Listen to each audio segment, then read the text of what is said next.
Bonjour, bienvenue à tous. Le Bénin, à l'instar d'autres pays africains, célèbre cette année 2010 ses 50 ans d'indépendance. Un anniversaire sur fond de bilan et de perspective, car sur table se met aussi à l'exercice. Nous avons invité pour vous un des acteurs clés de la politique à l'époque, le professeur Albert Tewadjire, alors ministre dans le tout premier gouvernement de la Nouvelle République en 1960, avec le président Hubert Maga. Albert Tewadjire est aujourd'hui médiateur de la République. Nous parlerons également de cette institution, notamment de son rôle et des rôles qu'elle ne peut jouer. Vous imaginez bien d'autres sujets seront évoqués au cours de cette émission. Bienvenue encore une fois à vous. Bonjour, professeur Albert Tewadjire. Bonjour, je suis Larancin. Merci d'avoir accepté notre invitation. 50 ans déjà que le Bénin, à l'époque, le Dahomey, a accédé à la souveraineté nationale et internationale. Le temps est donc à la célébration. Mais professeur Albert Tewadjire, vous qui avez été un acteur de première ligne de la politique déjà en 1960, est-ce que les attentes auront été aujourd'hui comblées? Est-ce qu'il y a réellement de quoi fêter? Je vous remercie d'abord de votre invitation. Votre émission est maintenant très connue des Béninois et je me prête volontiers à l'exercice pour dire ma part de vérité dans cette volonté que nous avons de trouver dans les 50 ans l'occasion d'un sursaut. D'abord, je tiens à dire que le Bénin, le Dahomey n'a pas 50 ans. Le Dahomey, c'était bien avant. Le Dahomey est une terre africaine plurimillénaire. Et par conséquent, il ne faut pas oublier que la colonisation n'a duré chez nous que 66 ans. Donc notre histoire est une histoire longue. Et l'étape de la colonisation, 66 ans, s'est terminée au 1er août 1960. Et depuis lors, ça fait 50 ans que nous vivons une autre ère. C'est Kwame Nkrumah qui disait qu'un pays qui n'est pas gouverné par ses fils est informe et absurde. Et par conséquent, nous avons voulu avoir une indépendance. Nous cherchions en ce moment-là à avoir une indépendance porteuse dans le cadre d'un espace plus large que le Dahomey d'aujourd'hui. Nous ne voulions pas la balkanisation. Elle s'est imposée à nous par les circonstances. Et nous voilà indépendants comme Dahomey avec les frontières qui sont les nôtres aujourd'hui. Vous me demandez si ça convient d'être célébré. Oui, 50 ans, c'est un âge respectable. Je pense que quand un être humain, quand une société, quand une entreprise atteint 50 ans, on dit tiens, nous avons fait du chemin, nous sommes encore vivants, Dieu merci. Donc c'est bon qu'on célèbre, qu'on se dise, nous sommes maintenant gouvernés par nous-mêmes. Mais on célèbre juste pour le symbole. À la fois pour le symbole et pour réfléchir. Est-ce qu'on a des raisons d'être content oui, aujourd'hui? Oui, écoutez. Je pense que les Africains en général, les Béninois aussi, les individus aussi, nous sommes très oublieux, très vite. Je dois vous dire que j'étais au gouvernement lorsque nous avons inauguré le port de Cotonou. À l'époque, n'est-ce pas, le port de Cotonou, le trafic des marchandises était de moins de 400 000 tonnes. 400 000 tonnes. Toute la période dans les années 60. Aujourd'hui, le trafic est de 10 millions de tonnes. Il n'y a pas de comparaison. Pas? Je dis toujours aux jeunes qui nous voient, qui disent parfois l'école, l'importance, je dis, vous ne savez pas d'où nous venons. J'ai répété, je le répète encore ici, que fouillant dans les archives coloniales, j'ai découvert par exemple ce livre de Georges Hardy, directeur général de l'enseignement en Afrique occidentale française à l'époque, qui écrivait dans ce livre de grands problèmes coloniaux la phrase suivante. Un enseignement qui s'installe aux colonies ne saurait être trop modeste. Le danger n'est jamais d'enseigner trop peu, c'est d'enseigner trop. Aujourd'hui, lorsque nous voyons le Dahomey et le Bénin de l'époque, lorsque nous avons fait, n'est-ce pas, nous avons pu mettre au point, n'est-ce pas, un enseignement supérieur, au départ, il y avait 350 étudiants. Aujourd'hui, nous en avons 82 754 répartis dans 3 universités. C'est beaucoup. C'est vous dire que nous venons de loin. Nous n'apprécions pas toujours ce que nous avons nous-mêmes réalisé. Mais, je dois dire une chose, on n'a pas fait assez. Oui, ça, c'est différent. Mais, donc on n'aurait pas pu mieux faire. Bien sûr, on peut toujours mieux faire et on doit mieux faire. Mais ce n'est pas une raison pour négliger ce qui a été fait. Donc, je crois qu'il est important, dans cette période-là, toutes tendances confondues, parce que tout le monde a été plus ou moins responsable de ce pays, surtout dans la classe politique. Donc, chacun a fait sa part. Et c'est important de dire, bon, nous aurions pu aller plus vite. Imaginez qu'il y a 50 ans, la Corée n'était pas beaucoup plus développée que nous. Aujourd'hui, la Corée est parmi les pays les plus enviés dans le sens du travail qui a été réalisé. Véritable pays émergent. Véritable pays émergent. Donc, il est bon de s'arrêter, de dire 50 ans, on a fait des choses. Et tout à l'heure, je vous parlerai de Porto-Novo dont je viens. Et par conséquent, je trouve qu'il est sage de faire un bilan qui soit un bilan honnête. Nous pouvions faire mieux, on n'a pas fait assez, mais ce qu'on a fait déjà mérite qu'on salue. En même temps, c'est l'occasion de réfléchir à ce qui a été mal fait, à ce qui aurait pu être mieux fait, etc. etc. Alors, je pense qu'il est bon de s'arrêter, de dire, bon, 1er août 1960, 1er août 2010, Dieu merci, nous sommes encore là, nous pouvons faire mieux, mais déjà saluons l'effort des anciens. Saluons l'effort de tous ceux qui nous ont apporté un concours. Mais cela ne suffit pas. On aurait pu faire mieux, dites-vous, professeur. Mais qu'est-ce qui peut être considéré de votre point de vue comme le plus grand handicap, le plus gros obstacle au développement du Bénin ces 50 dernières années? Beaucoup de choses. D'abord, j'ai constaté en voyageant ces temps-ci beaucoup et en réfléchissant à nous-mêmes, quand je me compare par exemple aux Asiatiques, je sais pas, de la Corée tout à l'heure, de la Chine, du Vietnam, les dragons asiatiques. Il y a dans ce pays une sorte de culture de l'oisiveté. Au Bénin. Au Bénin et dans beaucoup de pays africains. On ne travaille pas assez. On ne travaille pas assez. Sortez vous-même. Allez dans Cotonou, allez dans les quartiers, allez passer par Alada, dans les villages. Vous verrez des groupes de jeunes qui sont là, qui attendent. On se demande bien pourquoi. Vraiment, faites un calcul presque mathématique, arithmétique, en vous promenant, et vous verrez, n'est-ce pas, l'oisiveté, c'est-à-dire que la volonté de se mettre soi-même, même si personne ne vous demande de faire quoi que ce soit, n'est-ce pas, vous-même, vous n'inventez rien pour vous occuper. L'autre jour, je mélange un tout petit peu, mais je suis allé dans 3 ou 4 prisons de ce pays. Et qu'est-ce que j'ai constaté? J'ai constaté d'abord une population carcérale nombreuse par rapport aux places qui étaient prévues, mais j'ai constaté qu'il y avait des jeunes de 18 à 40 ans qui étaient en forme, c'est-à-dire des jeunes... Des bras valides, comme on dit. Des bras très valides. Et je leur ai posé la question. J'ai posé la question au personnel d'encadrement. Qu'est-ce qu'ils font? Eh bien, ces jeunes, du matin au soir, ne font rien. Il n'y a pas un projet d'occupation. On aurait pu les occuper. On aurait pu les occuper. Mais c'est aussi dans la mentalité. Vous êtes dans les villages, ceux qui veulent aller au champ vont au champ. Ceux qui ne veulent pas, il ne faut rien. Et puis bon, à la fin de la journée, à midi, on trouve à manger. Or, dans ces prisons, les gens mangent 2 fois par jour. Ces 2 fois par jour, c'est des prestataires de services que l'État paye plus ou moins. Parce qu'il y a beaucoup de dettes, il y a beaucoup de mois qui sont impayés, n'est-ce pas, aux prestataires de services qui donnent à manger aux prisonniers. Mais en fait, on leur donne à manger 2 fois par jour. Et à la fin de la journée, il n'y a pas de compte, il n'y a pas de rentabilité. Il n'y a rien. Est-ce qu'on les met dans des conditions de changement de mentalité, de comportement? Est-ce qu'on leur donne des cours? Est-ce qu'on les occupe? Est-ce qu'on les écoute pour savoir un peu ce qu'ils ont fait, comment ils l'ont fait, et comment il faut les amener à changer de comportement? Rien. Alors, cette mentalité-là, vous ne la trouvez pas en Asie. Quand vous allez en Chine et que vous prenez le train, ce qui vous préoccupe, ce qui vous étonne, pas un centimètre carré, n'est-ce pas, n'est inoccupé.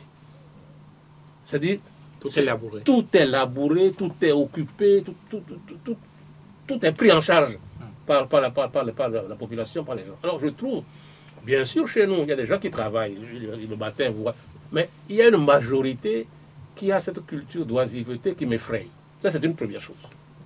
La deuxième chose, c'est dans la gouvernance, l'impatience des Béninois de laisser travailler quelqu'un. J'étais dans le gouvernement de Baga et je peux vous dire qu'aucun des gouvernements que j'ai connus ou qui ont succédé, ceux dont j'étais, ceux dont je n'étais pas, personne ne vient au gouvernement pour ne rien faire. Personne ne vient au gouvernement en ayant comme, disons, objectif de ne pas marquer sa période par des réalisations. Je vois, j'ai parlé du port de Cotonou. On peut parler de l'hôpital Hubert Maga, on peut parler de beaucoup de choses. Quand Maga était au gouvernement et qu'on était avec lui, mais Maga a tenté de faire des choses. Mais en même temps, nous sommes ainsi faits que, on dirait, l'insatisfaction et la chamaillerie politicienne béninoise, un peu française dans cette affaire-là, parce que nous héritons de la 4e République où on change de gouvernement tous les 6 mois, n'est-ce pas, nous a conduit à avoir des gouvernements très instables. L'instabilité gouvernementale au Bénin n'a pas servi le développement béninois.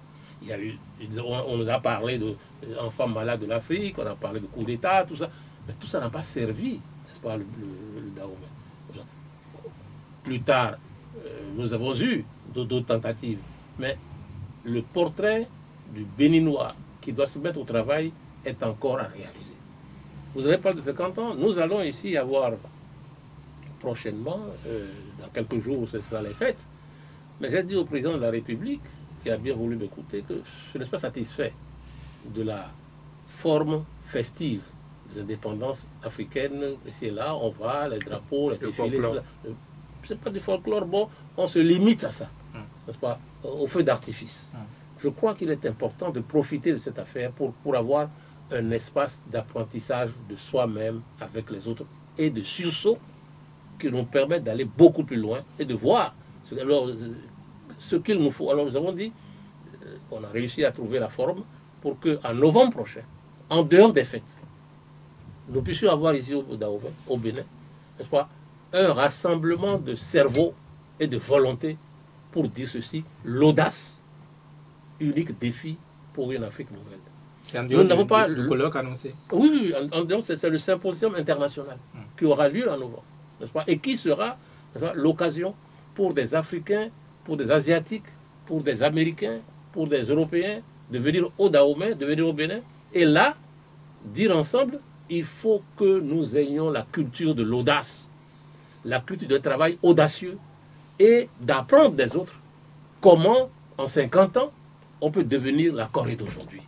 Et comment mettre à l'épreuve des jeunes. Nous avons exprès aussi demandé que des jeunes participent à ce symposium. Il n'y a pas que des sommités, il y aura des sommités intellectuelles, des gens qui travaillent à la base pour le développement, mais aussi des jeunes déjà un peu brillants, de 16 à 32 ans, qui dans 50 ans, eux, seront là. Moi, l'âge que j'ai, celui qui a 16 ans et qui sera à ce colloque, n'est-ce pas, dans 50 ans, aura 66 ans. Donc il sera encore capable de dire ce que nous avons voulu pour dire pourquoi le bilan était si préoccupant en 2010, pourquoi ce bilan préoccupant nous a amené à dire qu'est-ce qu'il faut faire désormais au niveau de la formation, au niveau de l'espace économique qui doit nous porter, au niveau de la manière de gérer notre vie et nos affaires, au niveau des priorités qui sont les nôtres, n'est-ce pas, et que on peut à ce moment-là avoir un espoir. Tout est encore possible. Le Bénin, le Dahomey, l'Afrique a encore beaucoup de chances. Il s'agit maintenant de les faire fructifier grâce aux échecs qu'on a connus. Oui, mais professeur Albert Evoyer, est-ce que ces gens d'assises n'ont pas cette faiblesse de ne pas avoir toujours de suite? Alors, l'occasion est donnée. Nous avons dit précisément que ce sera la première fois dans toutes ces manifestations qu'on entendra parler. Vous avez entendu au temps de Marx et de Lénine, n'est-ce pas, il y a eu le manifeste du Parti communiste. Et le manifeste du Parti communiste a permis de véritables révolutions dans les pays européens et dans beaucoup de pays, avec les limites et les échecs que nous avons connus. Eh bien, il y aura ce que j'appellerai le manifeste du cinquantenaire. Il y aura, n'est-ce pas, un réseau d'instituts porteurs qui feront en sorte que ce manifeste du cinquantenaire et la présence des jeunes qui y seront, que ça soit l'occasion de suivre ce qui sera fait Et de et perpétuer. de perpétuer ce que nous aurions voulu faire émerger. Professeur Albert Ouadia, vous avez tantôt mis en cause l'impatience des Béninois, l'insatisfaction du peuple béninois. Mais alors, vous ne trouvez aucune faute, aucune responsabilité à la classe politique? Non, mais écoutez. Pourtant, ça revient si souvent. Non. Écoutez, on n'est pas dans un paradis au Dahomey ou en Afrique ou ailleurs. Il y a des hommes qui sont courageux, énergiques, qui travaillent. Il y a d'autres. Je dis souvent dans des milieux chrétiens où nous parlons de la responsabilité de chacun, disant, si vous laissez le pays être pris en main par des voyous, vous serez gouverné par des voyous.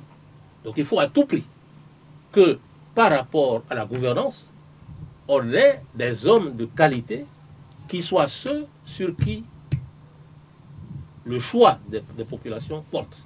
C'est important. Donc, il y a eu de grosses erreurs au niveau de tous les gouvernements. Il y a eu, comme je dis, personne ne vient pour ne vouloir rien faire. Mais personne n'est un saint non plus. N'est-ce pas? Donc, il n'y a pas eu ici de gouvernement qu'on peut dire, n'est-ce pas, omnilatéralement le meilleur de tous. Non.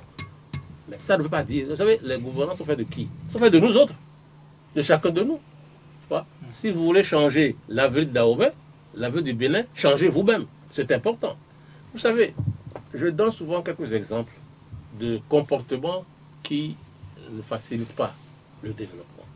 Des choses très simples. Très simples. Je prends le cas de la ponctualité. Vous savez, quand vous allez au Japon, quand vous allez aujourd'hui au Rwanda, vous êtes surpris d'une chose. Quand on dit qu'on ouvre une réunion à 10 heures, on l'ouvre à 10 heures. Ça n'a l'air de rien. J'ai dit dans mon petit livre Le bon de servir une expérience que j'ai eue avec Senghor, qui me donna rendez-vous un jour à 14 heures, m'a attendu 2 minutes et a annulé le rendez-vous parce que j'étais en retard, parce que la première roue que je traversais était embouteillée impossiblement ce jour-là. Je suis arrivé à 14h10. On dit, mon cher ami, moi je suis chef d'État, j'ai du travail, je te donne du temps à 14h, tu n'es pas là, j'ai autre chose à faire. Ça m'a servi de leçon dans ma vie. Et je dis, oui, Madame Weyers, qui a été ici l'ambassadeur des Pays-Bas, quand elle partait, on lui a posé une question concernant ses souvenirs ou bien ses impressions du Bénin.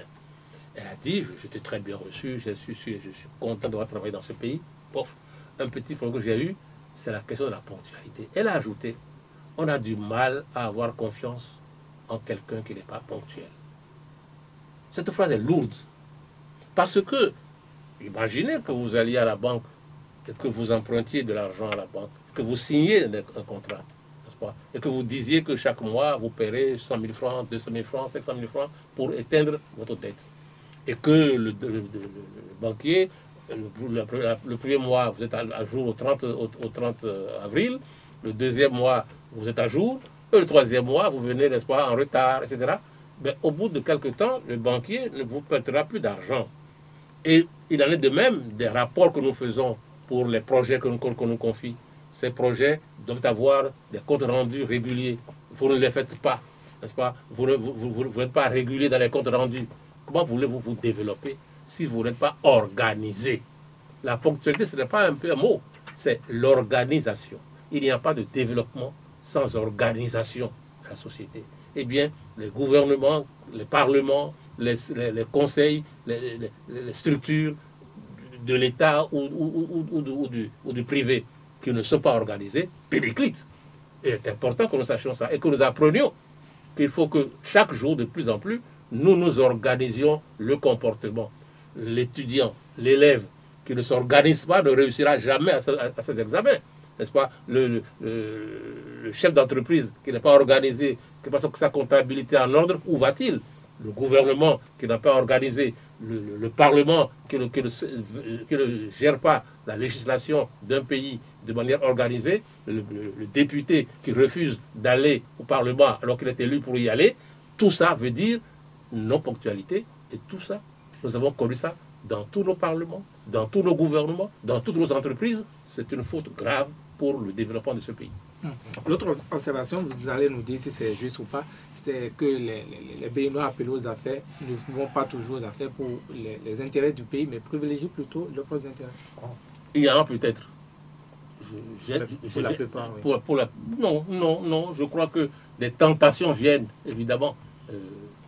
Et la loi prévoit, si on applique la loi, que celui qui met son intérêt privé en face, n'est-ce pas, de l'intérêt général, doit être écarté. Est-ce que si on privilégiait vraiment l'intérêt général, on ne serait pas plus loin aujourd'hui? C'est sûr, c'est sûr, c'est sûr. C'est sûr que l'intérêt général doit... Tout à l'heure, je parlais du... Lorsque vous avez un mandat, n'est-ce pas, et que les populations de Djougou font confiance pour aller au Parlement, et que ces populations ont des problèmes, comme je vais de voir le cas des prisonniers.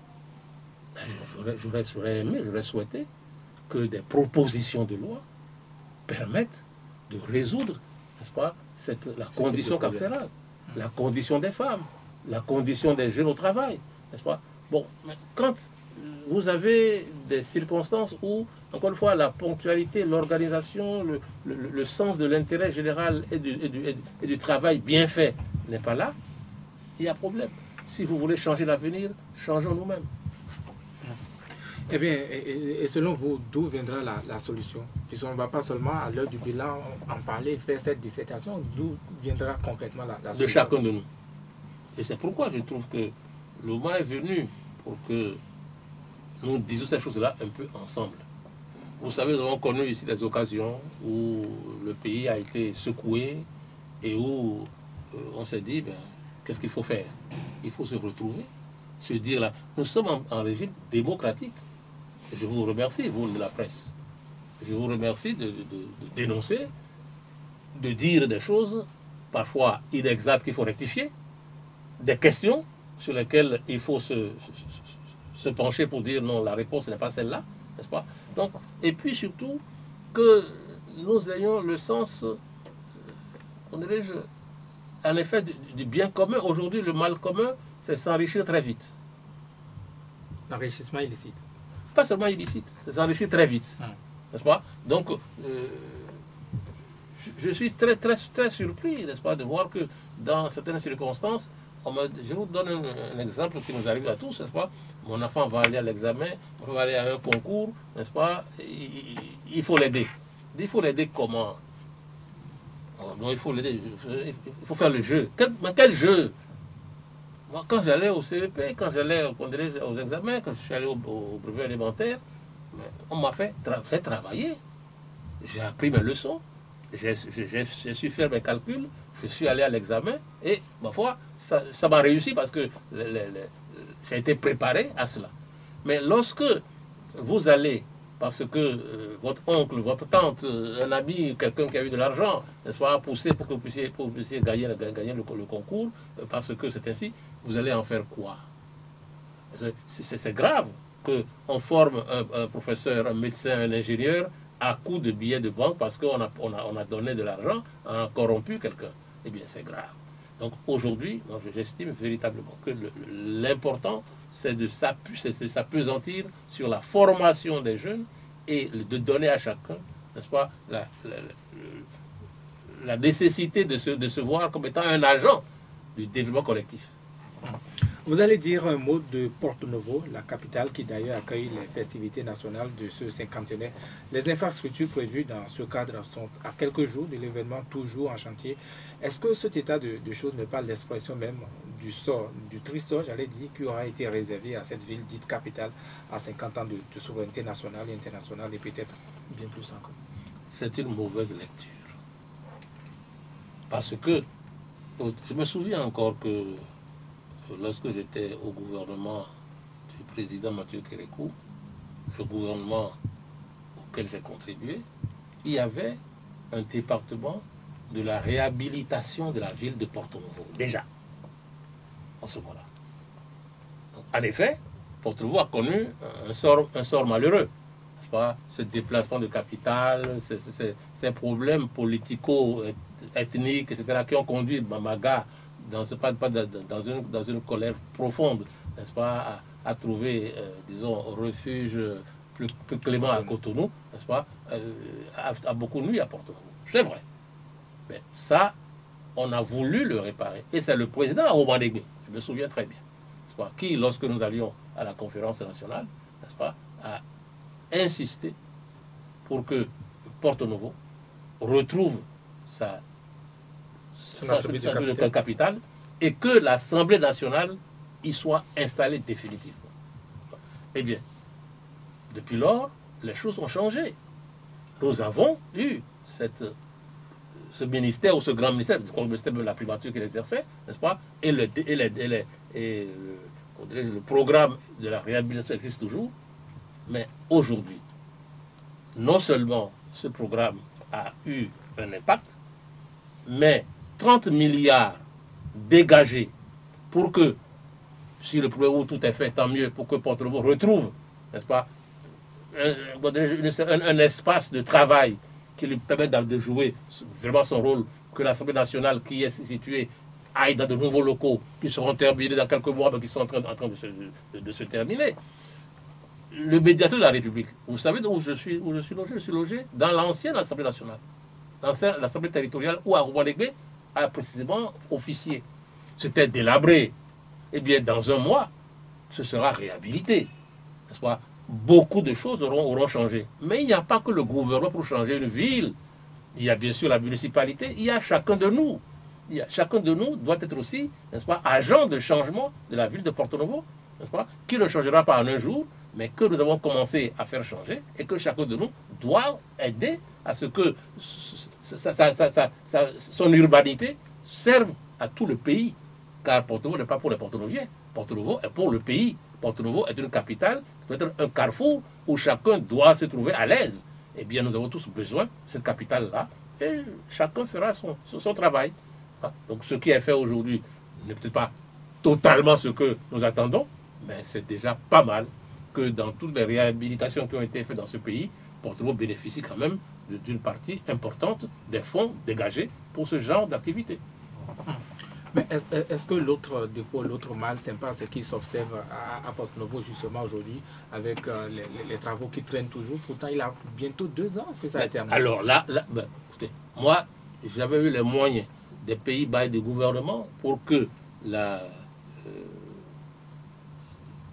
siège du médiateur soit réglé en un an. Ça fait 3 ans et demi que ça dure, mais j'espère que ça finira bien aujourd'hui. Là aussi, la qualité de ponctualité de ceux qui décaissent l'argent aux finances, parce que les moyens sont aussi là, la qualité de la ponctualité de ceux qui sont les entrepreneurs, tout cela s'ajoute pour que nous puissions avoir la situation que nous connaissons. Qui est responsable? Chacun de nous, encore une fois. Eh bien, dites-nous, Albert Voyer, de quel Bénin rêvez-vous, professeur, d'ici les 50 prochaines années, d'ici le centenaire? D'abord, je voudrais dire aux Béninois que il n'est pas bon d'être pessimiste sur soi-même. Si vous êtes pessimiste, vous allez vous suicider, tout simplement. Par contre, vous devez avoir l'assurance de ce que vous êtes, de ce que vous avez et de l'espoir que vous portez. Rien n'est perdu pour l'Afrique, rien n'est perdu pour le Bénin, rien n'est perdu pour l'ancienne Europe. La terre est fertile. Elle est abondante même. Le climat est généreux. Nous avons le soleil, et je dis, nous avons le soleil qui est une source d'énergie. Dans le symposium international que nous aurons ici au mois de novembre, nous allons mettre l'accent sur la source d'énergie nouvelle les sources d'énergie nouvelles que nous avons et dans lesquelles nous pouvons nous retrouver. Nous avons une jeunesse des hommes dont l'intelligence a été et est toujours une intelligence critique active. Donc, quand j'étais tout jeune, c'était le père Gabriel Kitty qui nous disait, mes jeunes gens, buvez la science, buvez-la à long trait.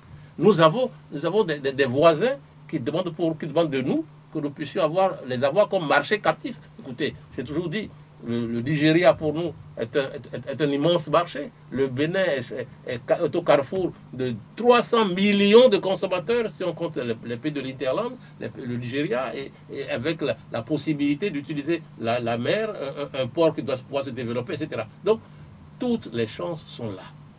Il s'agit pour nous aujourd'hui de nous retrouver et d'avoir une gouvernance politique, économique et un comportement digne, n'est-ce pas, des hommes qui doivent prendre en charge un pays.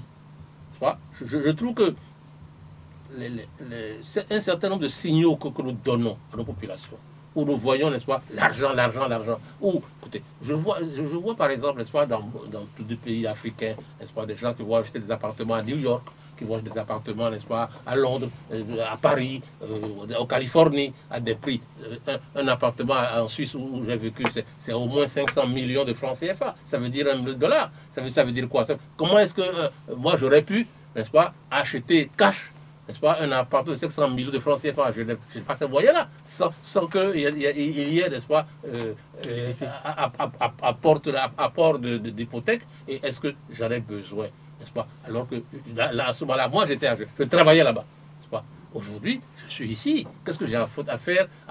Et ça peut se faire que pour des raisons nombreuses, les enfants qui vont à l'école, etc., on est un pied-à-terre ici ou là. Mais l'habitude que nous prenons, n'est-ce pas, dans beaucoup de pays africains, d'avoir en Californie, à Paris, à Londres, n'est-ce pas, c'est des signaux qui n'aident pas à former, n'est-ce pas, la jeunesse, qui doivent former des agents de vrai développement, n'est-ce pas. Vous ne verrez pas ce genre de choses dans des pays asiatiques, c'est très très rare. Quand Marcos a fait ce genre de choses en Philippines, vous voyez comment il a terminé, n'est-ce pas. Donc je trouve que les dirigeants doivent donner un signal, n'est-ce pas, de vie, comme dit Montesquieu, pour faire de grandes choses, il ne faut pas être au-dessus des hommes, il faut être avec eux. Nous sommes avec des populations dont nous connaissons la misère. Nous devons avoir, en tout cas, la proximité, le souci nécessaire pour que cette misère diminue. Pourquoi est-ce qu'on dit toujours on n'a rien fait? C'est parce que malgré tout ce qu'on fait, il y a quand même quelque part dans un village des gens quelque part d'eau potable, qui n'ont pas d'école, qui n'ont pas de marché, qui n'ont pas les chemins qu'il faut, etc. Ce que j'ai appelé le minimum social commun. Et il faut donc se dire que nous avons cette obligation de conquérir pour tous le minimum social commun.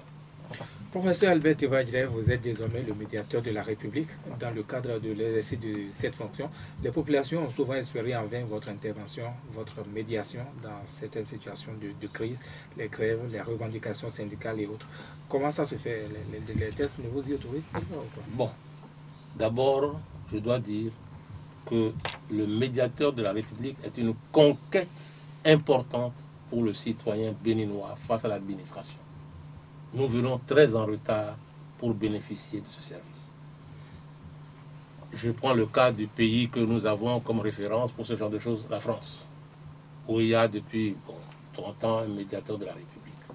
Vous n'entendez pas aujourd'hui, n'est-ce pas, s'intéresser à l'affaire Lisan Bettencourt ou à l'affaire Verse, ça n'a rien à voir.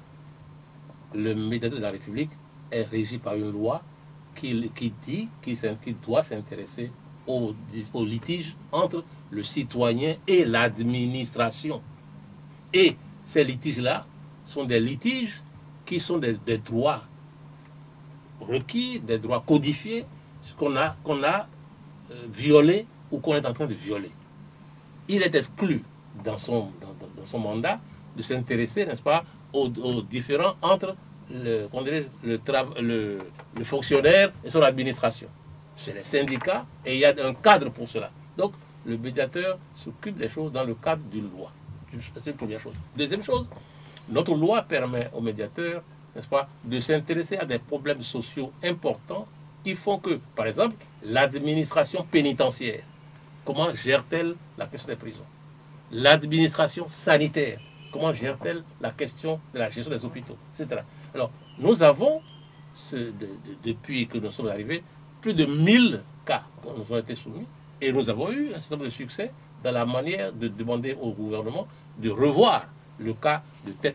Il y a eu un certain nombre de droits, n'est-ce pas, que les citoyens avaient dans le cadre de ce qu'on leur devait quand on les avait licenciés. Nous avons réglé ça. Alors, dans notre dernier rapport, vous verrez ce que le médiateur a pu faire entre le citoyen sur les problèmes domaniaux, les problèmes de pension, etc. Voilà notre rôle. C'est des problèmes de l'administration. C'est une autorité administrative indépendante. Ce n'est pas une autorité politique souveraine. Ce n'est pas une autorité qui va se mêler, n'est-ce pas, de la situation, n'est-ce pas, entre l'opposition et autres, des grèves. Alors, les grèves, on s'en est mêlé lorsque nous avons senti, à la demande des citoyens, que par exemple, lorsque on a eu une grève dans la santé, où on fait les hôpitaux, on grève dans un hôpital sans service minimum, avec mort d'homme. Nous sommes intervenus. Nous avons tenté de faire beaucoup sans que ce soit su. Le médiateur ne travaille pas non plus dans la rue, ne travaille pas dans les médias. Vous ne réussissez à rien si je dois rapprocher des intérêts ou des comportements, n'est-ce pas, entre l'administration et certains citoyens, n'est-ce pas, en mettant dans la rue, en mettant dans les médias les arguments que j'utilise, les arguments qu'eux me confient, etc. Non, mais nous le faisons, sans que nécessairement ce soit publié. Voilà, n'est-ce pas, notre rôle. Et notre rôle est de plus en plus de montrer qu'on a affaire à une administration qui se rapproche du citoyen. Et plus on donnera des moyens, plus nous montrerons aux Béninois comment nous sommes utiles et comment ils doivent faire confiance au médiateur, qui est une autorité administrative indépendante. C'est la raison pour laquelle le médiateur n'est pas renouvelé. On lui donne 5 ans de mandat et c'est fini. Parce qu'il ne faut pas qu'il soit soumis au fait que si je dois être renouvelé, il faut que je plaise au gouvernement. Pas question. Il est là pour régler un problème de manière telle que ça plaise à l'administration ou non, que ça plaise au Parlement ou non, que ça plaise aux juges ou non, lui, il apporte les recommandations qui sont les celles auxquelles il croit pour arriver à ce que, dans l'équité, dans le droit, n'est-ce pas, l'administration et le citoyen se rapprochent et résolvent leurs problèmes. Est-ce qu'il peut arriver que vous tous essayez de... Ah oui, oui, tout à fait. Je prends le cas, il y a vraiment, ces temps-ci, le cas des prisons, n'est-ce pas, je me suis auto-saisi de ce dossier-là parce que c'est un signe de la déliquescence un peu de notre comportement. C'est un signe de voir que, je dis ça brutalement, je vais à Bomé, je vois une prison qui comprend 1200 personnes de 400, donc 3 fois plus. Je vois ces jeunes dans des dortoirs, ils mangent, ils boivent, ils dorment, dans quelles conditions, quelle est la moralité, n'est-ce pas, qui est là, et comment on laisse faire. Il y a des femmes dans leur quartier, etc. Il y a des jeunes, j'ai vu un garçon de 12 ans, n'est-ce pas, qui est là pour avoir volé un portable, des choses incroyables. Un autre qui est là parce que il y a 30 000 francs de caution, on n'a pas pu payer, et on le paie, on le nourrit matin et soir pendant toute une année. C'est déjà au-delà des 30 000. Au-delà des 30 000. Non, il y a des choses. Alors là, je m'auto-saisis. On va aller doucement dans la mesure où il faut d'abord que les gens s'habituent. Toujours, j'ai entendu, soit hier, je crois, j'ai entendu qu'un conseil municipal ou des élus locaux à Cotonou, dans leurs discussions entre eux, on dit, pour cette affaire-là, nous avons besoin aussi que le médiateur nous apporte un concours. Tant mieux. Donc que le médiateur commence à être connu et que son rôle devient un rôle d'intermédiaire intéressant pour les populations, pour les citoyens, vis-à-vis de l'administration. Oui, alors, mais comment saisit-on le médiateur de la République et qui peut le faire? Tout le monde peut le faire. Heureusement, chez nous, ailleurs, n'est-ce pas, on passe par un élu. Ici, tout le monde peut s'adresser au médiateur à condition que ce soit dans le cadre des règles, dans la loi. N'est-ce pas? Un citoyen qui a des difficultés avec l'administration et qui a déjà, c'est cette administration qui n'arrive pas à le faire et qui nous saisit, ben, nous faisons tout soit pour apporter, mais c'est par écrit. C'est ça aussi qui est difficile. C'est pourquoi nous allons avoir des délégations départementales pour qu'on ne reste pas à Porto-Novo et attendant que les gens envoient par hasard leurs lettres, mais qu'on soit également dans les chefs-lieux, au moins dans les chefs-lieux, avec des conseillers au recours. Le décret qui applique la loi sur le médiateur a prévu un conseiller au recours dans chaque département, ce qui permet d'avoir quelqu'un qui clarifie déjà avec les citoyens ce qui peut aller vraiment au médiateur et ce qui peut être réglé sur place sans difficulté. Est-ce que l'État espérait votre intervention dans la crise que l'on dénomme la ICC Service, comme certains d'ailleurs le réclament? Non. ICC Service, c'est des litiges et des conflits entre des citoyens et une structure privée. Donc la loi ne permet pas du tout que le médiateur s'en saisisse. Mais je vais en profiter pour dire ceci. Véritablement, je crois que nous devons revenir à la raison partout, en tout domaine, n'est-ce pas? Cet attrait de l'argent facile, qu'on vous dit, n'est-ce pas, on vous fait croire à vous que vous donnez 100 000 francs et dans 6 mois, vous aurez 200% de cela. Et vous croyez, vous mettez votre argent là. Et vous vous plaignez après que cette escroquerie évidente vous nuise. Et vous vous tournez, alors que vous avez fait ça en privé, la nuit, vous allez faire un contrat avec quelqu'un, etc. Et vous dites après pour dire que c'est l'État, n'est-ce pas? Ça n'a rien à voir. Et j'espère, j'ai déjà dit, l'État n'a pas un centime à mettre dans cette affaire-là. L'État a à faire une action de police. C'est maintenant que c'est connu qu'il faut absolument protéger les citoyens qui ont été grugés. Bien sûr, l'État intervient pour avoir une sorte de police, pour que l'argent soit récupéré et soit rendu au prorata de possibilités à ceux qui ont été ainsi escroqués. Ça, c'est ce qu'il faut faire. Mais que, qu'on dirige, cette situation nous amène à... Et, vous savez, j'ai appris que des gens qui ont fait des études, des docteurs en philosophie, etc., ont été escroqués, ont été mis de leur argent dans cette affaire-là. Je ne donne pas de nom, mais je tombe des nues. Que des entrepreneurs, des fonctionnaires, n'est-ce pas, ont pris des risques énormes d'aller mettre 10 millions, 5 millions, 50 millions dans une affaire comme celle-là. C'est dangereux, c'est grave. Et je dis, nous sommes tous obligés de faire cette police-là, quel que soit le pays, le parti politique, la région, l'ethnie. Si nous n'arrivons pas à montrer aux nôtres que nous devons ensemble combattre le vice corrupteur, mais comment voulez-vous qu'on nous fasse confiance pour l'avenir? Ce pays nous appartient à nous tous. Pas? Donc il ne s'agit pas de dire c'est un tel qui est au pouvoir aujourd'hui, c'est un tel qui vient demain, et par conséquent, mettons-lui les pots de balance sur les pieds, il va tomber et je prendrai la place. Ça n'a rien à voir. Je crois que chacun de nous a l'obligation d'éduquer cette population et d'aider à ce que les pauvres victimes, je vous dis, il y a les docteurs qui sont fait gruger, mais il y a les pauvres, les analphabètes, etc. Il faut donc les aider à récupérer ce qu'on peut récupérer de ce qui a été fait. Oui, mais professeur Albert, vous n'allez tout de même pas insinuer que c'est peut-être ceux-là qui envient aussi le pouvoir qui... Je n'ai pas dit ça. Je dis de tous côtés. Je dis l'attitude à avoir dans cette affaire, ce n'est pas l'attitude d'indexer quelqu'un, c'est parce que celui-ci a été... La police n'a pas fait ci. Non. C'est de dire, attention, nous avons affaire à une population analphabète, à une population... Vous savez, c'est une population qui croit beaucoup au merveilleux, qui croit aux sorciers, qui croit aux devins, qui croit au miracle, n'est-ce pas? Et par conséquent, je dis, va voir un tel, là, mon Dieu, on court là. Il faut donc nous profitions, c'est comme vous dites que le merveilleux n'est pas toujours la voie. Il arrive que le Seigneur fasse un miracle et vous guérisse. C'est bon, mais faites d'abord votre travail à vous. Mettez votre travail, mettez la santé devant. Si Dieu vous reçoit vos prières, en général, il n'est pas trop il n'est pas ami de maman. Il n'est pas mis de l'argent facile, de l'argent détourné. Vous ne trouvez pas de responsabilité au gouvernement, peut-être, mais vous non, je trouve aujourd'hui une responsabilité de police. De police au gouvernement. Oh oui, absolument. Mais pas avant. Non, pas du tout, pas question. Oui, mais vous ne faites pas cas non plus de la responsabilité, j'allais dire, de l'implication, de la complicité. Ça, c'est autre chose. Ça, c'est individuel. Individuel. Ça, c'est clair. Non. Est-ce que ce n'est pas difficile à distinguer?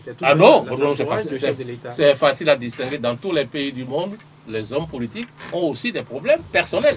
Monsieur Wörth, en France par exemple. Mais ça peut emballer tout un régime, tout un gouvernement. Ça peut emballer, mais il faut savoir être maître de sa tête, de sa raison, et de sa structure pour que les choses se fassent de bonne manière. Mais au cours de la présentation de votre dernier rapport d'activité au chef de l'État, vous avez émis le vœu de la tenue de nouvelles assises que vous avez dénommées la Conférence nationale républicaine. On ne peut pas s'empêcher de lire en filigrane une autre proposition de genre de celle-ci qui émane cette fois-ci du chef de l'État lui-même, ou plutôt il parle de la refondation du Bénin. Les deux propositions se recoupent, on a l'impression. Pas seulement. Vous savez, que ce soit... Je n'ai pas de citation à dire, mais j'ai cru entendre une fois le président Souglo ou d'autres aussi émettre le vœu qu'on se retrouve dans des assises où on met tout à plat pour gérer, n'est-ce pas, des problèmes communs. Et c'est important. Lorsqu'on est dans une situation comme celle-ci, où des problèmes d'intérêt général nous interpellent tous. Vous parlez de la situation ICC? Non, mais il n'y a pas que ça. D'abord, je vois, il y a eu ici beaucoup d'autres problèmes qui sont des problèmes d'école, de santé, qui sont plus importants pour moi. Le problème des prisons est un problème d'intérêt général. Le problème de comportement, même de gouvernance, le problème de... Tous ces problèmes-là peuvent être recensés. Je crois que le président du Conseil économique et social en a parlé aussi. N'est-ce pas? Je vois que d'autres qui sont sans parti religieux disent donc les gens souhaitent, la population veut arriver à ce que on ait soit une vision claire de bon avenir. Donc par conséquent, ce n'est pas une affaire que moi j'ai dit ceci, non. C'est une affaire que je sens du poste où je suis, des confidences qui me sont faites, de ce que j'observe, que le temps est venu d'arriver à ce qu'à un moment approprié, nous ayons de nouvelles assises de conférence nationale républicaine pour remettre, n'est-ce pas, le pays, n'est-ce pas, face à lui-même, et le pays qui puisse dire, bon, nous avons manqué, nous avons fait des choses importantes il y a 20 ans, certaines ont marché, certaines n'ont pas marché, ça donnera toujours un élan, un sursaut. Nous en avons besoin. Vous insistez bien sur le moment approprié. Oui. On a l'impression que le contexte, vous vous souvenez déjà que le contexte n'est pas bien choisi. Non, ça c'est une chose qu'il faut savoir. N'est-ce pas? Il ne faut pas que faire ces choses-là en un moment où chacun accuse quelqu'un, chacun a un intérêt. Donc, non. Je pense qu'un moment viendra, n'est-ce pas, où véritablement il sera possible, après avoir consulté les uns et les autres, de trouver à la fois un moment, un agenda, un espace pour que ce genre d'action, avec la société civile bien entendu, avec les syndicats et les autres, soit, puisse être l'occasion de dire ce que les gens ont dans le cœur, de mettre sur la table, de s'expliquer et d'avoir également, vous savez, pendant la conférence nationale, on n'a pas commencé avec l'assurance que tout se irait bien. On a commencé, on a dit ce que nous ne voulions pas. Et puis finalement, un beau jour, on a eu quand même les résultats qui ont donné quand même pendant quelques années soit la chance à ce Bénin de se relever. La conférence nationale républicaine, comme vous dites... Non, je dis républicaine, c'est une expression pour dire qu'elle appartient à la chose publique. Donc, la conférence nationale républicaine, pour la refondation du Bénin, on peut désormais faire la liaison. Mais alors, sur quoi va-t-elle insister? Sur l'aspect institutionnel ou moral ou quoi exactement? Nous avons une constitution qu'il faut respecter. Aucun problème. Rien ne nous gêne de grave. Il y a des choses à compléter dans la constitution ou à préciser. Mais le comportement, notre comportement, les difficultés que nous avons connues dans l'application de cette constitution, c'est des choses que nous pouvons dire et corriger. Nous avons suffisamment de cadres et suffisamment d'hommes de bon sens dans ce pays pour que nous voyions qu'en effet, il y a des choses sur lesquelles on doit pouvoir donner un coup de balai ici, un coup de pouce ailleurs, et créer. Créer une institution passée ou supprimer... Je dis, je ne toucherai pas aux institutions. Ce n'est pas une nécessité, ça. Ce qui est pas, je toucherai par contre, je dirais un certain nombre de choses que j'ai dit tout à l'heure, soit le comportement des Béninois. N'est-ce pas? Le comportement des Béninois face aux problèmes qui leur sont posés. Et les conclusions qu'il faut tirer, des sanctions qu'il faut prendre, etc. C'est des choses qui sont déjà dans la Constitution, qu'il faut appliquer. C'est ce comportement-là qui empêche le pays d'avancer. Mais est-ce que ça passe par ces grandes assises? Est-ce que ça passe aussi par ces grandes assises qui génèrent la possibilité d'avoir, n'est-ce pas, dans chaque département, dans chaque entreprise, dans chaque école, mais un moment vient où une vision générale est nécessaire. Une reprise en main générale est nécessaire par tous, ou une vérité, je ne sais plus, il y a un moment vient où il faut que un cri national soit poussé et que chacun l'entende et l'applique dans son milieu. Oui, vous avez dit vision, mais est-ce que la vision venue d'en haut, des dirigeants, ça ne fait pas plus d'école? Non. De temps en temps, il faut que les dirigeants replongent pour faire de grandes choses. Il ne faut pas être au-dessus des hommes, il faut être avec eux. Eh bien, professeur Albert Tewadjira, on a coutume de dire de vous que le candidat aux élections présidentielles que vous choisissez, ce candidat a toujours la bénédiction du peuple. Sans oser vous demander qui est l'élu de votre cœur en 2011, dites-nous comment vous envisagez ces échéances annoncées pour être précis. D'abord, je veux corriger ce que vous venez de dire. Le peuple béninois est un peuple intelligent. Le peuple béninois est un peuple libre. C'est pas parce que un homme, une femme dit je vote pour un tel que tout le monde suit bêtement. C'est pas vrai. C'est pas vrai. C'est que ce que vous avez chaque fois désigné. C'est une légende qu'il faut démystifier. C'est une première chose. Deuxièmement, à la fonction que j'occupe aujourd'hui, n'est-ce pas, qui est une fonction moralement de distanciation, n'est-ce pas, de tout ce qui est prise de position partisan, je ne dirai rien en ce qui concerne cette affaire. Mais je suis sûr que les Béninois ont les yeux ouverts, que les Béninois sont intelligents pour faire la part des choses, prendre les décisions qui conviennent. Ce qui sortira des urnes sera aussi ma décision. Oui, mais sans vous donner de braquet d'intention, on a l'impression que chaque fois que vous dites qu'il faut laisser les dirigeants aller jusqu'au bout... Mais je mourrai un jour, je ne parlerai plus. Et par conséquent, le Bénin continuera de vivre. Par conséquent, oubliez cette légende-là. Oui, mais alors, ne serait-ce qu'une lecture donc, du paysage politique actuel, ne serait-ce que... Je n'en ferai pas, je vous l'ai déjà dit, je n'en ferai pas. Le Bénin est assez ouvert, les gens voient, les gens... Vous savez, il faut visiter le pays. Et puis, le Bénin connaît ses hommes et ses femmes. Personne n'est totalement nouveau, n'est-ce pas? Donc, le Bénin connaît, le Bénin sait ce dont chacun est capable. Et si les modalités de consultation, n'est-ce pas, continuent de s'améliorer, il est évident que les Béninois choisiront majoritairement dans de bonnes conditions et dans un style sportif, n'est-ce pas, le meilleur qu'il faudra pour que les choses continuent de s'améliorer dans ce pays.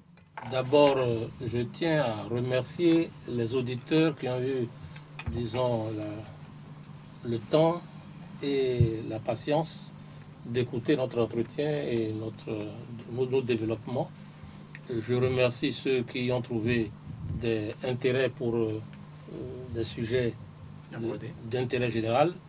Je regrette que certains aient personnalisé le débat dans des conditions qui ne sont pas toujours des conditions de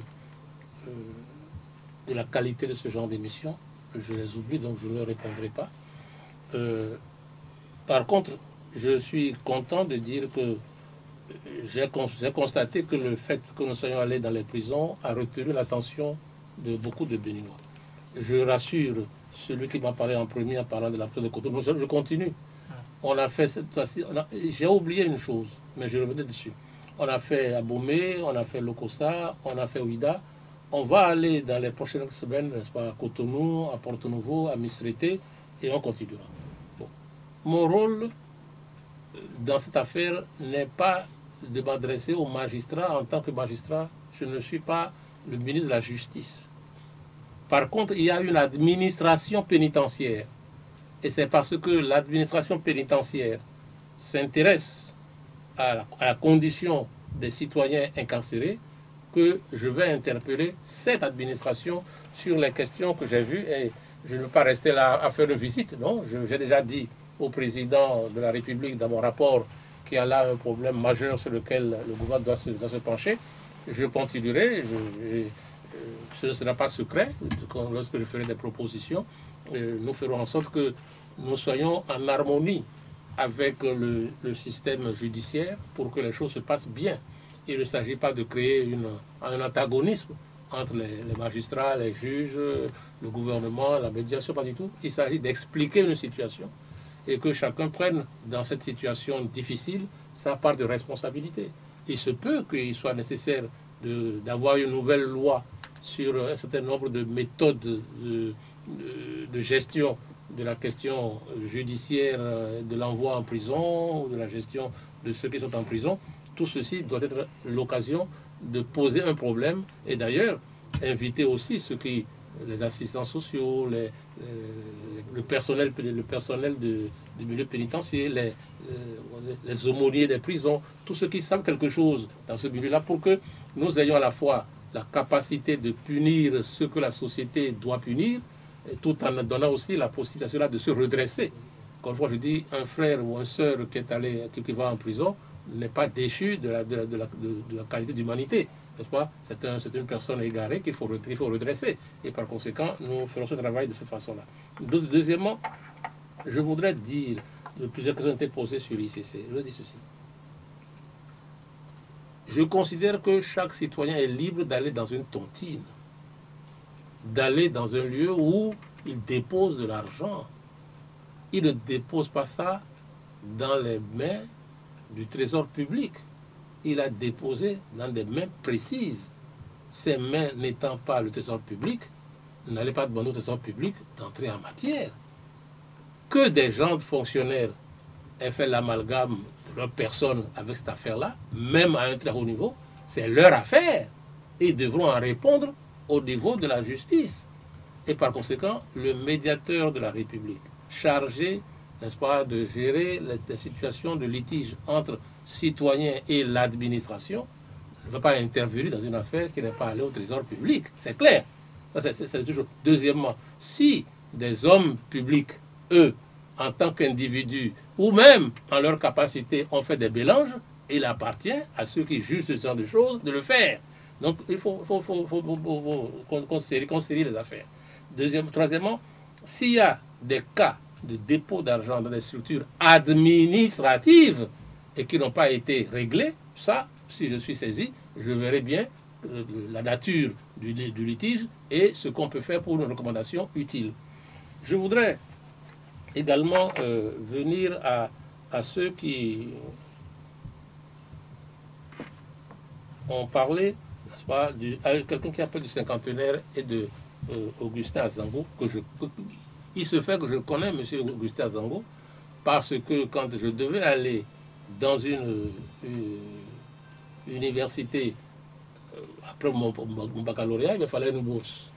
Et parmi les personnes membres de la commission des bourses de Dahomey à l'époque, il y avait M. Azango, Roman Legué et d'autres. Parce que j'ai dû faire le tour de toutes ces personnalités, Émile Poisson, etc.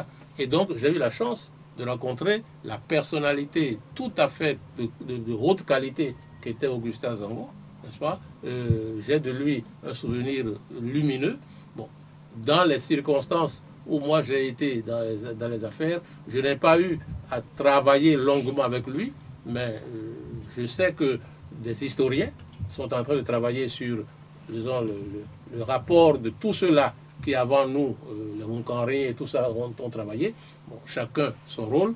Mon rôle à moi n'est pas ce travail d'historien, mais je suis tout à fait ouvert et tout à fait prêt à apporter mon soutien à tout ce qui sera fait pour rappeler les noms des obscurs, des sans-grades et aussi des personnalités, n'est-ce pas, qui ont contribué à ce que nous soyons aujourd'hui ce que nous sommes et que nous puissions aussi faire aussi bien qu'eux, sinon, disons, nous inspirer de ce qu'ils ont apporté pour que les choses aillent mieux.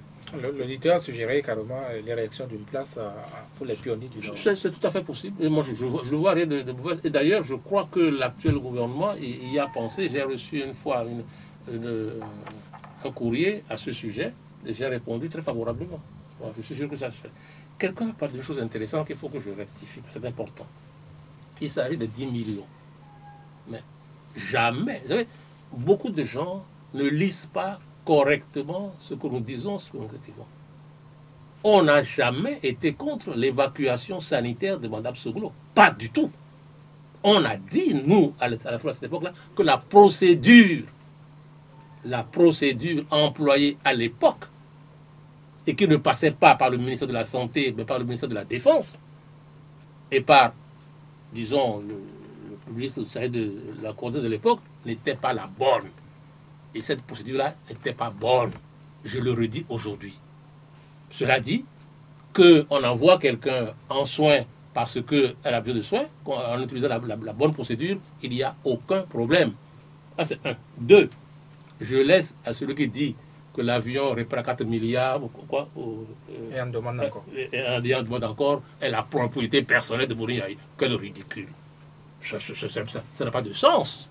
Il n'a pas parlé de propriété personnelle. Que ça n'appartient pas à l'État, ça appartient à qui?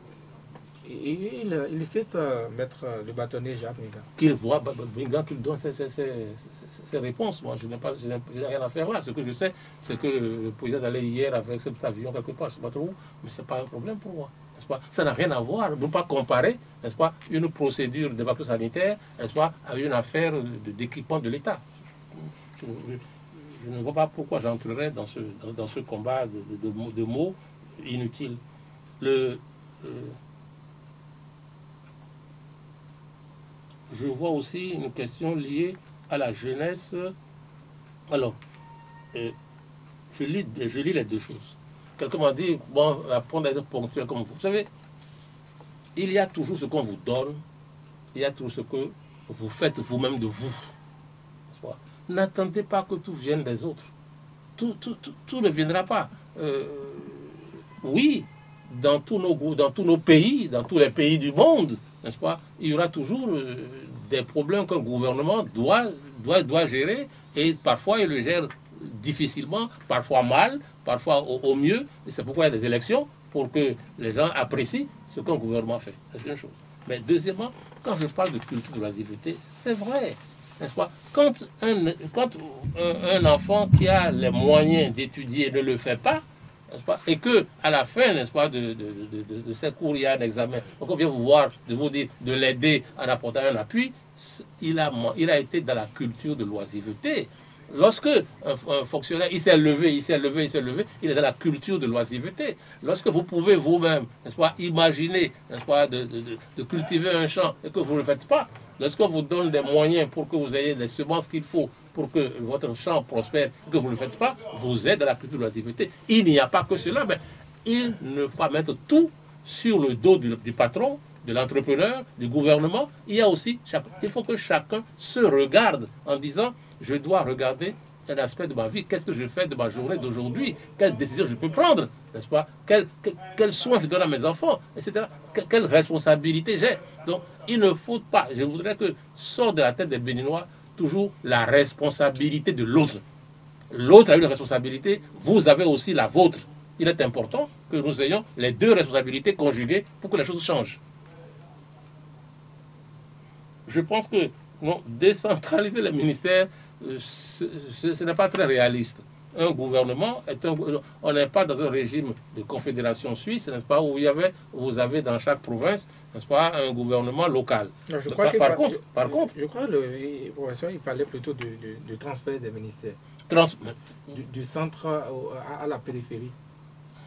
Alors, je comprends très bien ce qu'il veut dire. Il faut bien qu'un gouvernement ait un siège, c'est évident. Maintenant, qu'un gouvernement ait des démembrements dans les provinces, c'est la direction départementale. Cela existe. Je ne pense pas qu'il faille voir toujours le ministre. D'ailleurs, les nôtres sont tout le temps dans des missions à l'intérieur déjà. Ça pose quelques problèmes sur la manière dont ils gèrent, n'est-ce pas, les problèmes centraux, les dossiers, qu'est-ce que sont les leurs, et recevoir les diplomates et les partenaires, etc. Je pense que c'est... Quelqu'un m'a dit, quel est votre secret de la ponctualité? Ça s'apprend. Je vous ai dit tout à l'heure que j'ai reçu une leçon de Senghor et ça m'a beaucoup servi. Et je constate que si j'arrive à faire certaines choses au bénéfice ou de mon pays, ou de mon entreprise, ou de ma famille, c'est parce qu'il faut s'organiser. Alors, je dis toujours, j'ai été professeur, je dis aux étudiants, les hommes qui réussissent dans la vie sont des gens organisés. Et ça, tout le monde peut prendre la décision de s'organiser, n'est-ce pas? Et si vous pouvez avoir des amis qui vous disent, qui vous rappellent que vous devez vous lever à 6 heures et que vous refusez de vous lever à 6 heures, si vous avez des parents qui vous ont poussé à vous lever à 6 heures et que vous ne le faites pas, vous ne vous en prenez qu'à vous-même. Et je vous dis que ça vous suit. Ça vous suit dans votre travail, ça vous suit si vous êtes maire d'une ville, ça vous suit si vous êtes député, ça vous suit si vous êtes au gouvernement. Et ça après, ça nuit, n'est-ce pas, à un ensemble. J'ai noté également ici On peut vous aider, bien sûr. Pour aider, moi je vois les conditions carcérales, etc. Alors, et il y a un auditeur qui demandait, par exemple, qui avait plutôt de doutes sur votre impartialité. Il dit, à certains événements, on vous voit et ça laisse à... Il ne faut pas se faire des illusions. Le fait pour le président de la République d'aller saluer le cadran Gantin, Monseigneur Bouton, Agba aussi, ou autres partis sont malades, ne signifie pas qu'il est devenu un chrétien céleste ou catholique, n'est-ce pas? Il est dans une position où, pour ce genre de choses, n'est-ce pas, il apporte son soutien moral à une personnalité du pays, connue, respectée par une grande communauté, et il fait ce travail-là. Mais il arrive aussi que je puisse être aux côtés du chef de l'État parce que il y a un dossier qui m'intéresse à Paris sur le cinquantenaire du Bénin avec les relations avec la France et que je sois de lui parce que j'ai un travail à faire dans des contacts que je dois prendre. C'est une chose que je fais sans état d'âme. Le fait de le président de la République ne signifie pas que demain j'ai décidé de faire telle faute ou telle faute. Ça n'a rien à voir. Mais en même temps, lisez la loi sur le médiateur de la République qui donne autorité au chef de l'État de confier des missions spéciales au médiateur de la République. Pas lui confier des missions, ne pas le voir. Et il y a quelqu'un qui a parlé des personnes handicapées. Ah, très bien. Alors là, bon, il m'a dit j'aurai un dossier très vite dans mon bureau. Je peux lui promettre que ce dossier sera analysé avec la plus grande attention. N'est-ce pas? Et tout ce que je peux faire, tout ce qu'il demandera, qui concerne, n'est-ce pas, l'action vis-à-vis d'un ministère ou d'autres structures qui peuvent apporter aux handicapés à la fois la considération, la dignité et l'accès, n'est-ce pas, aux lieux publics qu'ils doivent avoir, et également les moyens pour eux d'avoir une attention particulière dans le milieu sanitaire, le feront. Il est vrai que les questions sociales sont très lourdes dans ce pays, qu'il y en a beaucoup au niveau des femmes, au niveau des jeunes, au niveau des enfants, etc. Mais il faut le faire. Aidez-moi encore, est-ce qu'il y a une question qui paraît importante que j'ai oubliée? On demandait votre avis sur le cas Simon Pierre Adoverlandais. Ah, alors, là aussi, je vais faire ce travail-là aussi de multiplier la loi sur le médiateur de la République. Une question qui est pendante devant la justice, le médiateur n'est pas compétent pour cela. C'est important. Le cas Pierre Adoverlandais est à la justice, pendant devant elle, le médiateur est automatiquement dessaisi d'un tel dossier. Voilà le dossier, voilà la loi. Il y a Emmanuel Metton qui demandait si vos recommandations ont toujours été suivies. Alors, le médiateur ne prend pas de décision. Le médiateur fait des recommandations. Mais jusqu'à présent, très peu de recommandations faites n'ont pas été suivies. N'est-ce pas? Les ministères, jusqu'à présent, bon, maintenant, il y a des ministères qui traînent le pied. Et notre rôle est de les relancer. Quelqu'un a stigmatisé le cas du ministère du Travail. Oui, maintenant, nous avons ça à l'œil, n'est-ce pas? Nous relançons, et lorsque le ministère nous paraît être déficient vraiment, nous saisissons le chef de l'État lui-même pour qu'il voit avec son ministre ce qui se passe, n'est-ce pas? Mais, encore une fois, le médiateur n'est pas un juge, une décision, n'est-ce pas, qui soit une instance de décision omnipotente. C'est une des recommandations qui permettent, encore une fois, à l'intéressé citoyen qui se plaint et à l'administration de trouver un accord. Il demande enfin si, après votre tournée, il est envisagé de faire quelque chose pour que les conditions carcérales changent. Absolument, absolument. Alors, je ferai le maximum. Ce que je voulais tout à l'heure que ce ne sera pas une affaire de conflit ou d'antagonisme avec les structures judiciaires, pas du tout. N'est-ce pas? Nous sommes aussi au service de cette administration-là. Nous sommes également une autorité administrative, indépendante, d'accord, mais nous souhaitons entrer en dialogue avec les structures judiciaires, avec l'appui du ministère de la Justice, des procureurs généraux et autres, afin que l'appréciation, n'est-ce pas, des juges dans les conditions d'envoi dans les milieux carcéraux, disons, évolue. Le chef de l'État est ouvert à cela. Je pense que immédiatement après nos visites et après le rapport que nous avons présenté, je suis sûr que des commissions se mettront à l'œuvre, et pas seulement des commissions pour enterrer le dossier, mais j'ai des cas très précis dans la tête, des choses que j'ai vues, que j'aimerais voir changer dans les semaines qui viennent. Et que répondez-vous à l'auditeur qui aimerait savoir quand est-ce que vous serez véritablement à la retraite? Quand Dieu voudra. Parce que je suis un homme vivant, mon cerveau fonctionne, ma santé est bonne. Si Dieu me permet de travailler pour mon pays, je le fais. Je finirai mon mandat de médiateur dans 3 ans et demi. Bon, une fois que ce mandat est terminé, je n'aurai plus de fonction de président de la République, mais je serai toujours disponible pour que le Béninois qui veut me voir, qui veut me consulter, qui veut avoir des avis, ou qui me fera apprendre certaines choses, je ferai. Tant que je peux être utile à mes frères, dans les conditions où la loi le permet, je serai là. Mais soyez patient, encore un peu de temps et vous me verrez. Et encore un peu de temps et vous ne me verrez plus. Nous avons presque fini cette émission, professeur Albert Teouadjile. Tout dernier mot? Mon dernier mot, c'est qu'à la veille des 50 ans, moi, je suis très confiant dans l'avenir du Dahomey, dans l'avenir du Bénin, dans l'avenir de notre Afrique. Encore une fois, les moyens existent, la terre est fertile, n'est-ce pas? Les hommes sont généreux et sont valides, et par conséquent, en apprenant de nos échecs, en apprenant de ce que les autres ont fait de leur indépendance, en regardant les Coréens, les Chinois, les Européens, d'autres faire mieux, nous n'avons pas une intelligence moindre que celle des autres. Nous pouvons inventer, nous pouvons nous aussi être véritablement des repères pour l'humanité. Nous pouvons donner à l'humanité, n'est-ce pas, l'occasion d'être un peu plus solidaire et un peu plus... On a dit travailler comme un nègre. Nous avons réussi à changer la face, n'est-ce pas, d'autres pays. Il n'y a aucune raison qu'ayant fait, n'est-ce pas, avec l'Europe, avec l'Amérique, n'est-ce pas, des miracles, des prouesses, n'est-ce pas, économiques et sociales, nous n'arrivions pas à faire de notre propre continent un continent d'avenir, une Afrique majeure dans un monde majeur. Moi, j'ai confiance, et pour cela, il faut que nous nous prenions en charge, que nous soyons audacieux, que nous soyons des hommes et des femmes qui voulons vraiment, n'est-ce pas, nous prendre en main et réussir. Nous le pouvons, j'en ai l'assurance. Merci, professeur Albert Teouadjile. Merci d'être venu. Eh bien, c'est la fin de cette émission. Merci surtout à vous également, auditeurs, de nous avoir suivis.